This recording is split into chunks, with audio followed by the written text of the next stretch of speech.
గురుగారు, అగ్ని అన్నిటినీ దహించి వేస్తుంది కదా, కానీ అగ్ని కొన్నిటిని దహించజాలదు అని పురాణాలు పేర్కొంటున్నాయి. వీటిలో ఉన్నటువంటి అంతరార్థాన్ని ఎలా గ్రహించాలి? అగ్ని అనేసరికి మనం అది కాల్చలేనిదంటూ ఏమీ లేదు కదా అని అనుకుంటాం. కానీ అగ్నిని కూడా కాల్చేటువంటి శక్తి ఒక దానికి ఉందట. మన పురాణం చెప్తుంది. దేనికి? బ్రహ్మచర్యానికి ఉందట. బ్రహ్మచర్య శక్తి కనుక అంత గొప్పదన్నమాట. బ్రహ్మచర్యం అంటే మనం ఈ రోజుల్లో పెళ్లి కానటువంటి వాళ్ళు బ్రహ్మచారులు అంటున్నాం. అది కాదు బ్రహ్మచర్యం. బ్రహ్మయందు చరించుట, బ్రహ్మని చరతి ఇది బ్రహ్మచర్యం. బ్రహ్మయందు చరించటం అంటే ఇక మనస్సంతా కూడా ఆయన ఎందు నిలపగలగటం. అంటే వివాహం కాక మునుపు ఇటువంటి సమస్యలు ఏమీ ఉండవు కాబట్టి ఎప్పుడూ వేదాధ్యయనం చేస్తూ ఉంటాడు. తలదువ్వుకున్నానా, నా జుట్టు కత్తిరించుకున్నానా, అలంకరణ చేసుకున్నానా, ఇట్లాంటి విషయాలేవి వాడికి పట్టవు. నిరంతరము బ్రహ్మయందే వాడు చరిస్తూ ఉంటాడు.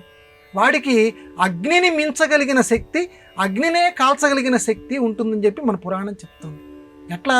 బృహస్పతి, సంవర్తకుడు అనేటువంటి వారు ఇద్దరు అన్నదమ్ములు. ఈ బృహస్పతి అంటే దేవతల గురువు అమ్మ.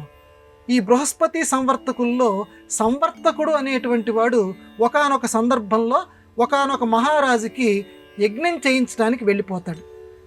బృహస్పతి సహించలేకపోతాడు. తన తమ్ముడికి ఇంత పేరు ప్రఖ్యాతి వస్తుంది రాజుగారి దగ్గర, నాకు రాలేకపోతోందని చెప్పి అనేక మందిని పంపిస్తూ అగ్నిదేవుణ్ణి కూడా పంపిస్తాడు.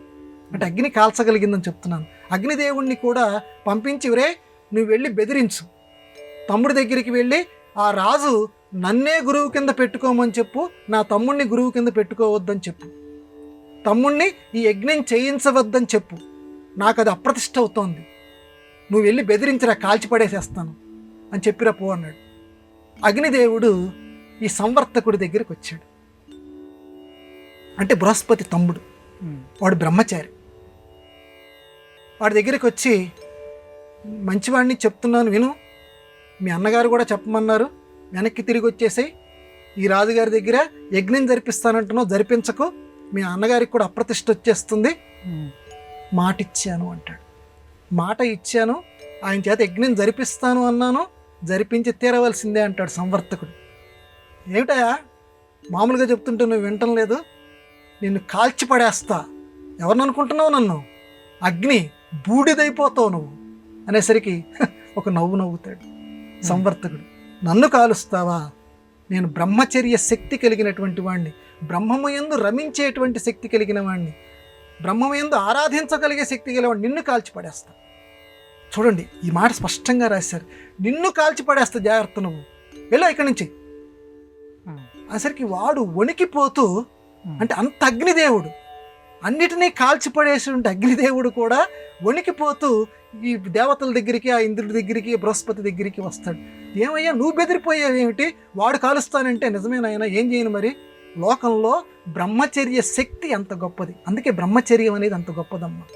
లోకంలో మనకు చెప్పడానికి ఈ చిన్న వృత్తాంతం మనకు చెప్తున్నారు. అందువల్ల బ్రహ్మచర్యం, నిజమైన బ్రహ్మచర్యం అంటే ఎటువంటి పరిస్థితుల్లో కూడా మనసా వాచ కర్మణ ఆ స్త్రీ వాంఛ కానీ, లౌకికమైనటువంటి భోగాల మీద ఉన్నటువంటి వాంఛ కానీ వాడి మనస్సులోకి రాకూడదు. ఎప్పుడు భూశయనం చెయ్యాలి, ఎక్కడ పడుకుంటున్నామనేది వాడు చూడకూడదు, ఏమి తింటున్నామనేది చూడకూడదు. నిరంతరం బ్రహ్మయందే వాడు రమించగలగాలి, నిరంతరం బ్రహ్మయందే వాడు ఆలోచన చేయగలగాలి. అటువంటి వాడికి అగ్నిని కాల్చగలిగినటువంటి శక్తి కూడా వాడికి లభిస్తుంది. అంటే ఇక్కడ అగ్నిని కాల్చగలిగిన శక్తి ఏంటంటే వాడు అంత గొప్ప మహితాత్ముడు అవుతాడని చెప్పి మన బ్రహ్మచర్యం యొక్క గొప్పతనాన్ని నిరూపించింది. కాబట్టి ఇది దాని వెనకాల ఉన్నటువంటి అంతరార్థం.